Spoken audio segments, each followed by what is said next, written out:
안녕하십니까. 이번 시간에는 3조 중개대상물부터 공부를 하도록 하겠습니다. 총칙 파트 중에서 사실은 가장 출제 빈도가 높은 게 중개대상물입니다. 이거는 거의 매회 나온다 이렇게 보시면 돼요. 필수 단골 출제다. 거의 빠지지 않습니다. 어쩌다 한번 빠진 경우 있지만 거의 매회 나옵니다. 자, 먼저 중개대상물의 종류, 우리가 지금 공부하는 게 부동산 중개입니다. 따라서 당연히 중개대상물은 당연히 부동산이겠지요. 그런데 모든 부동산은 아닙니다. 여기서 우리 법에서 선택한 부동산은 5가지입니다. 자, 거기 보시면 첫째, 토지. 두 번째, 건축물, 그 밖에 토지 정착물이 있고요. 그리고 대통령 영으로 정하는 재산권 및 물건이 있습니다. 거기엔 3가지가 있네요. 하나는 임목, 하나는 방업재단, 공장재단 이렇게 5가지가 있습니다. 자, 다시 한번 확인해 볼까요? 첫 번째는 토지가 있고요. 두 번째는 건축물, 그 밖에 토지 정착물이라고 하는 게 있습니다. 이 2가지는 법률에서 직접 정하고 있고요. 시행령으로 정하고 있는 게 3가지가 있습니다. 하나는 임목, 하나는 광업재단, 하나는 공장재단 이렇게 5가지입니다. 이 5가지를 법정중개대상물이라고 부릅니다. 5가지를 법정중개대상물이라고 부릅니다. 자, 그러면 종류 5가지는 알아놓으시고 간단한 특징에 대해서 알아봅시다. 거기 가로 3번에 보면 특징. 첫 번째 토지서부터 한번 알아볼까요? 첫 번째 토지의 특징입니다. 토지에서는 봅시다. 어떤 땅이 있습니다. 24번지 토지입니다. 660제곱미터라고 해보도록 하겠습니다. 이때 이 땅의 일부분만 팔아먹고자 합니다. 네? 일부분만 담보로 제공하고 대출을 받고자 합니다. 그거 될까요? 안 될까요? 안 되죠. 그렇습니다. 소유권이나 저당권의 목적이 되려면 따로 분필이라는 법적 절차를 거쳐야 돼요. 분필되지 아니한 상태에서 일부만 팔아먹는다거나 일부만 저당의 목적물로 삼을 수는 없어요. 분필이 돼야만 가능합니다. 그러나 일필토지 일부라도 용익물권 설정은 못한다 할 수 있다. 용익물권이나 임대차의 목적물은 될 수가 있어요. 자, 나중에 이제 민법 시간에 용익물권이라는 말을 공부합니다. 편익에 쓰이는 권리다. 자, 이렇게 참고로 이렇게 한번 볼까요? 소유권이라는 권리가 있어요. 소유권이라는 권리는 자, 가장 강력한 권리입니다. 어떤 권리요? 예를 들어 부동산을 기준한다면 그 부동산을 사용할 수도 있는 권리고요. 그 부동산으로부터 수익을 얻을 수도 있는 권리고요. 처분할 수도 있는 권리예요. 그렇죠? 자, 그런데 어떤 사람이 땅 주인 보고 아저씨 내가 돈 줄 테니까 그 땅을 내가 쓸 수 있도록 좀 해주세요. 그래서 제가요 돈을 받고 그 땅을 사용할 수 있도록 허락을 해줬다니까요. 자, 이처럼 보니까 돈 받고 지료를 받고 내 땅인데 네가 써라. 재산권을 설정해줬다. 또는 전세권을 설정해줬다. 또는 돈 받고 자기 토지의 편익에 이용하도록 제공했다. 네? 자, 그래서 흔히 말하는 지금 사용수익권을 돈 받고 내주는 거예요. 이거는 일종의 사용가치를 지배하는 권리입니다. 자, 그래서 돈 주고 사용수익권을 취득해서 쓸 수 있는 권리, 이것들을 흔히 용익물권이다 이렇게 말합니다. 용익물권. 자, 반대로요. 제가 돈이 필요해요. 돈이 필요합니다. 그래서 은행에다가 이 땅을 담보로 제공했어요. 네? 은행에서 돈을 빌려줬어요. 그런데 그냥 빌려준 게 아니라 흔히 저당권 설정하고 돈 빌려줘요. 네? 원래는 처분권을 누구만의 권리인데 소유자만의 권리예요. 그런데 처분권을요 일정 부분 누구한테 저당권자한테 넘기는 거예요. 돈 좀 빌려줘라. 알았어, 돈 빌려줄게. 근데 만약에 네 돈을 안 갚으면 어떡하지? 그때는 내 처분권을 줄 테니까 너가 내 재산을 경매로 넘겨서 거기서 팔리면 그 매각 대금 등에서 네 채권 만족을 얻어가라. 이런 식으로 이거는 교환 가치를 지배하는 권리, 이런 것들 흔히 담보물권이라고 합니다. 그래서 담보물권에는 저당권, 질권, 유치권 이런 권리가 있어요. 자, 다시 돌아와서 일필토지의 일부만을 사용수익을 하고자 합니다. 그래서 지상권, 지역권, 전세권 같은 용익물권을 설정하거나 임대차 계약을 체결하고 토지 일부를 쓰고자 합니다. 이런 건 가능해요. 그래서 일필토지의 일부도 거래가 가능한 경우가 있기 때문에 중개가 가능하고 따라서 중개 대상물이 될 수 있다. 이렇게 이야기합니다. 오케이. 자, 두 번째, 건축물 그 밖에 토지 정착물이 있습니다. 지금 보니까 건축물 그 밖에 토지 정착물이라고 되어 있네요. 다시요. 건축물이라고만 되어 있고 앞에 특별히 붙는 말이 없어요. 네? 등기된 건축물 이런 말 없죠. 따라서 지금 다 지었는데요. 제가 등기 안 하고 보존 등기를 안 하고 쓰고 있어요. 네? 미등기 건물도 시장에서는 사적 거래 가능합니다. 거래가 가능하다 그 말은 업자가 나서서 그들 간의 거래 계약이 체결될 수 있도록 알선할 수 있다, 중개할 수 있다 그 말이에요. 등기된 건물은 물론 미등기 건물도 중개 대상물이 될 수 있어요. 뿐만 아니라 다른 말이 없다니까요. 무허가 건물은 안 됩니다. 이런 말 없죠. 따라서 건축 허가를 받지 않고 지어진 무허가 건물도 시장에서는 사고 팔고 임대차 가능합니다. 네? 따라서 무허가 건물도 중개 대상물이 못 된다, 될 수 있다, 될 수 있어요. 또한 참고로 건물에는요, 크게 두 가지 건물이 있다. 하나는 아파트 같은 집합 건물이 있고요. 하나는 단독주택 같은 일반 건물이 있습니다. 자, 아파트 한번 생각해 봅시다. 아파트는요, 지금 보니까 아파트가 있다. 아파트 101호가 있어요. 101호는요, 102호하고 이렇게 비교해서 구조상, 이용상 독립적이에요. 네? 구조상, 이용상 독립적이어서 이 부분만 따로 딴 사람 소유로 할 수 있어요. 101호만 또는 102호만 딴 사람 소유가, 구분 소유가 가능합니다. 201호만 딴 사람 거라 할 수 있어요. 202호만 딴 사람 걸로 할 수 있다니까요. 이처럼 구분해서 소유할 수 있는 구분 소유권의 목적물이 되는 건물, 이 구분 건물이라고 하는데, 이 구분 건물이 마치 뭉쳐져 있어요. 모여 있다니까요. 이런 건물을 집합 건물이라고 합니다. 대표적으로 아파트 같은 게 있어요. 이거는 각각의 구분 소유권이 인정되는 건물들이 뭉쳐져 있는 거예요. 그런데 여기는 일반 건물은 그렇지 않은 단독주택 같은 경우를 일반 건물이라고 합니다. 구분 소유권의 목적물이 될 수 없어요. 자, 이때 아파트라고 생각해 보시면 돼요. 아파트 중에서 방 한 칸만 팔아먹었다, 이런 말은 있을 수 없어요. 아파트 방 한 칸만 담보로 잡혔다, 이런 말도 있을 수 없다 그 말입니다. 그러나 방 한 칸만 전세, 방 한 칸만 임대차 할 수는 있거든요. 자, 따라서 토지와 마찬가지로 건물도 그게 집합 건물이 됐든 아니면 일반 건물이 됐든 일부분, 집합 건물이 됐든 일반 건물이 됐든 일부분도 중개 대상물이 될 수 있다. 거래가 가능할 때가 있다, 그 뜻입니다. 자, 그 다음에 조금만 더. 지금 여기 건축물이라고만 돼 있어요. 다른 말이 없다니까요. 기존의 건축물 이런 말 없어요. 따라서 법원에서는요, 이 건축물의 범위를 폭넓게 해석을 합니다. 어떻게 해석하냐면 기존의 건축물뿐만 아니라 기존에 이미 완성된 건축물은 물론이거니와 장래 건축 예정인 건물도 장래 건축 예정인 건물도 중개 대상물이 못 된다, 될 수 있다, 될 수 있다라고 해서 범위를 넓게 보고 있어요. 넓게 보고 있습니다. 자, 그러면 장래 건축 예정인 건물입니다. 구체적으로는 뭘 말하냐면 분양계약이 체결되고 동호수가 특정됐어요. 흔히 말하는 분양권입니다. 주택법 규정에 따른 흔히 말하는 분양권은 본질이 뭐다? 건물입니다.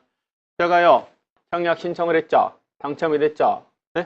101호 분양계약 체결했죠. 계약금 당연했고 중도금도 2번이나 냈어요. 그런데 사정이 생겨서 들어가서 살 수 없게 됐습니다. 부산으로 발령나서 부산 가서 살아야 됩니다. 그래서 그 분양권을 딴 사람한테 넘겼어요. 이거는 다름 아닌 장래 건축 예정인 건물을 넘긴 거나 마찬가지입니다. 건물의 매매 중개 따라서 못한다 할 수 있다, 할 수 있다. 시장에서 중개업자들이 분양권 사고 파는 거 중개 많이 합니다. 네, 분양권은 본질이 장래 건축 예정인 건물이다. 이렇게 하시면 돼요. 자, 그런데 이 분양권하고 비교해서 지위를 가리킨 데 불과한 입주권이다. 이런 말이 납니다. 이거는 건물이 아닙니다. 건물이 아니고 따라서 중개 대상물이 된다, 못 된다? 못 돼요. 지금 보니까 내가요, 집을 한 채 가지고 있는데 우리 집이 무슨 택지 개발 사업 한다고 해서요, 국가에서 제 집과 땅을 수용해 갔어요. 대신 거기에 아파트를 짓는데 거기에 제가 입주할 수 있는 우선적인 지위를 저한테 준답니다. 자, 이와 같이 또는 어떤 사업을 하는데 입주자로 들어갈 수 있는 자격이나 지위를 준대요.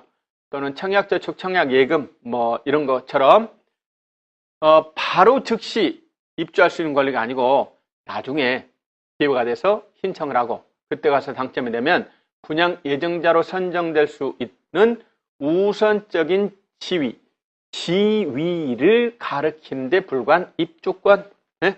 지위를 가리킨 데 불과한 입주권. 이거는 건물이다, 아니다? 아니다. 네? 이거는 건물이 아니랍니다. 다시 한번요. 건물의 범위를 봅시다. 기존의 건축물은 물론이거니와 장래 건축 예정인 건물도 중개 대상물인 건물이 됩니다.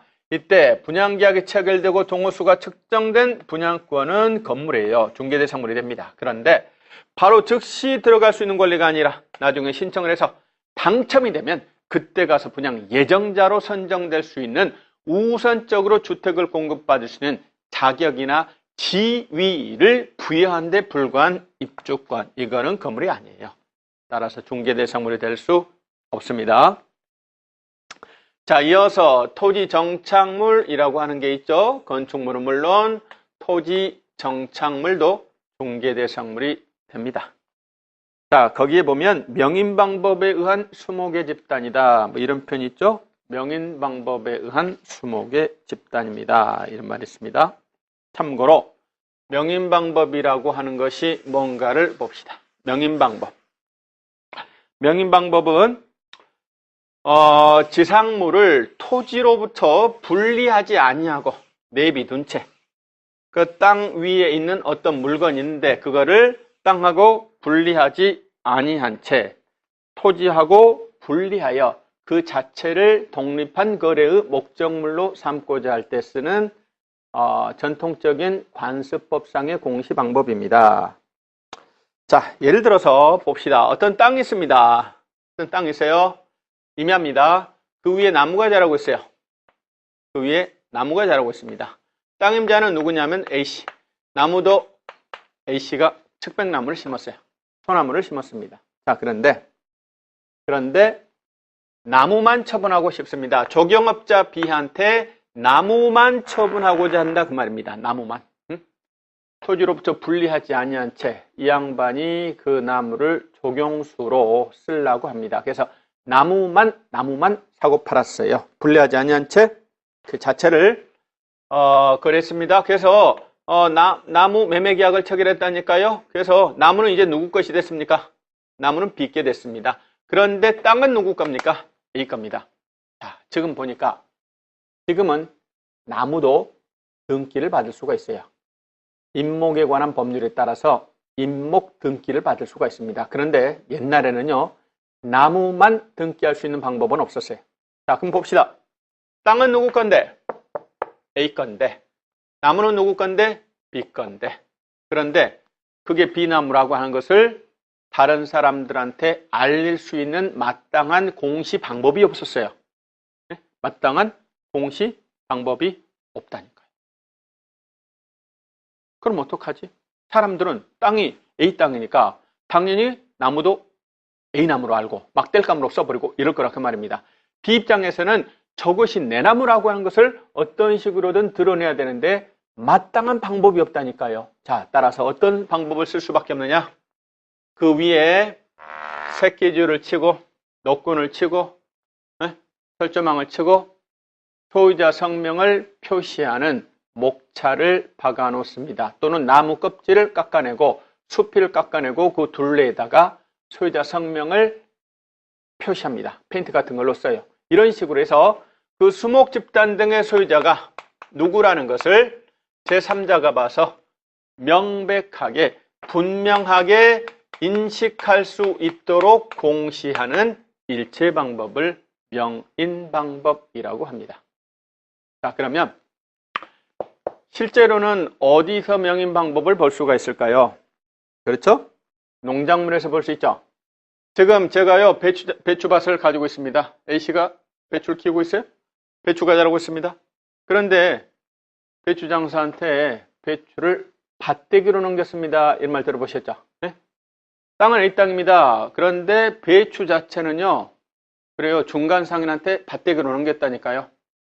그런데 마찬가지 그 배추가 내 배추라는 걸 마땅하게 공시할 방법이 없다 그 말입니다. 그러면 현장에다가 저 배추는 계약재배에 의해서 누구누구 겁니다. 저 인삼은, 저 담배잎은 계약재배에 의해서 농협 겁니다. 누구누구 겁니다. 라고 현장에다가 표시하는 방법. 이거 말고는 다른 방법이 없다. 이런 방법을 통칭해서 뭐라고 한다? 명인방법이라고 한다니까요.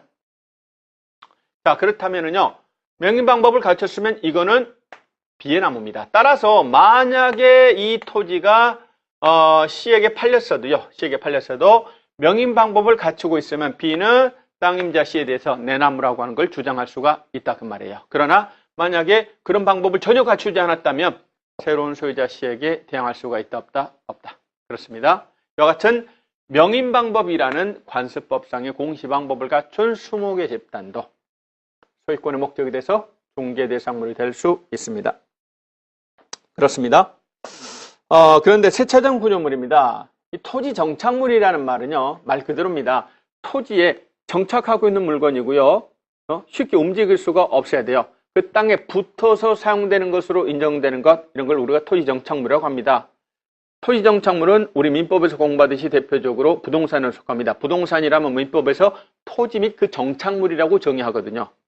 네? 정착물이 되려면 쉽게 움직일 수가 없어야 돼요. 근데 세차장 구조물은요, 볼트 너트만 풀면 쉽게 분리해체가 가능합니다. 따라서 이건 정착물이 아니다. 정착물이 아니다. 그 말은 부동산이다, 동산이다. 따라서 독립한 중개대상물이 될 수 없다. 뭐 이 뜻입니다.